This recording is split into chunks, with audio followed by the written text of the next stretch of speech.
जय श्री राधे। पूज्य श्री सद्गुरुदेव भगवान के चरणों में प्रणाम। आप सभी को होली की बहुत बहुत शुभकामनाएं और गौर पूर्णिमा की भी आप सभी को हार्दिक बधाई। आइए अब गौर पूर्णिमा के दिन श्री चैतन्य महाप्रभु द्वारा दिए गए शिक्षा अष्टकम की श्लोकों के भावों को सुनते हैं। श्री चैतन्य महाप्रभु कहते हैं श्लोक पहले के अंदर कि श्री कृष्ण संकीर्तन की परम विजय हो, जो वर्षों से संचित मल से चित्त का मार्जन करने वाला तथा बारंबार जन्म मृत्यु रूप महादावानल को शांत करने वाला है। यह संकीर्तन यज्ञ मानवता का परम कल्याणकारी है, क्योंकि यह मंगल रूपी चंद्रिका का वितरण करता है।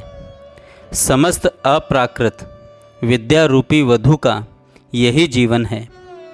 यह आनंद के समुद्र की वृद्धि करने वाला है और यह श्री कृष्ण नाम हमारे द्वारा नित्य वांछित पूर्णामृत का हमें आस्वादन कराता है।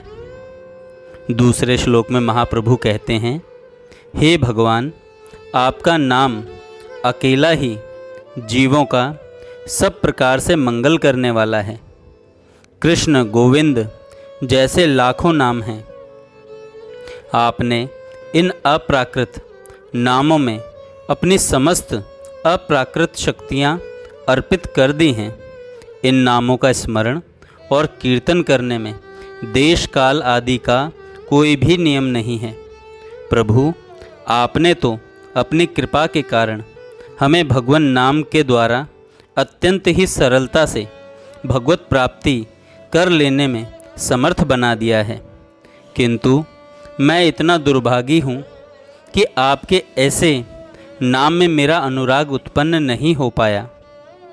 तीसरे श्लोक में महाप्रभु कहते हैं, स्वयं का मार्ग में पड़े हुए तृण से भी अधिक हीन मानकर, स्वयं को मार्ग में पड़े हुए तृण से भी अधिक हीन मानकर, तृणादपि सुनीचेन तरोरपि सहिष्णुना, कि स्वयं को मार्ग में पड़े हुए तृण से भी अधिक हीन मानकर वृक्ष के समान सहनशील होकर, मिथ्या मान की भावना से सर्वथा शून्य रहकर एवं दूसरों को सदा ही पूर्ण मान देने वाला होकर ही सदा श्री हरिनाम का कीर्तन विनम्र भाव से करना चाहिए।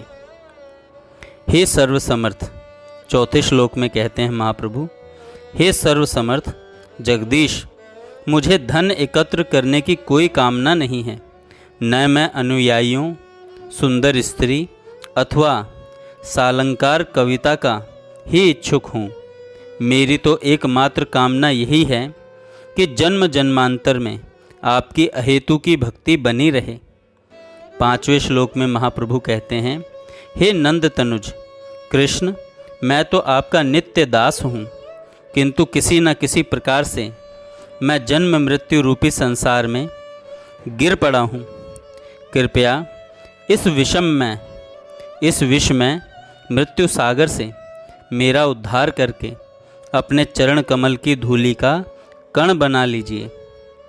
अगले श्लोक में महाप्रभु कहते हैं, हे प्रभु, आपका नाम कीर्तन करते हुए कब मेरे नेत्रों से अविरल प्रेमाश्रु की धारा से विभूषित होंगे, कब मेरे नेत्र अविरल प्रेमाश्रुओं की धारा से विभूषित होंगे, कब मैं आपका नाम उच्चारण करने मात्र से ही मेरा कंठ गदगद वाक्यों से रुद्ध हो जाएगा और मेरा शरीर रोमांचित हो उठेगा।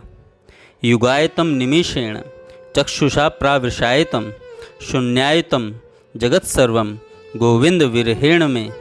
सातवें श्लोक में महाप्रभु कहते हैं, हे गोविंद, आपके विरह में मुझे एक निमिष काल, पलक लगने तक का समय एक युग के बराबर प्रतीत हो रहा है।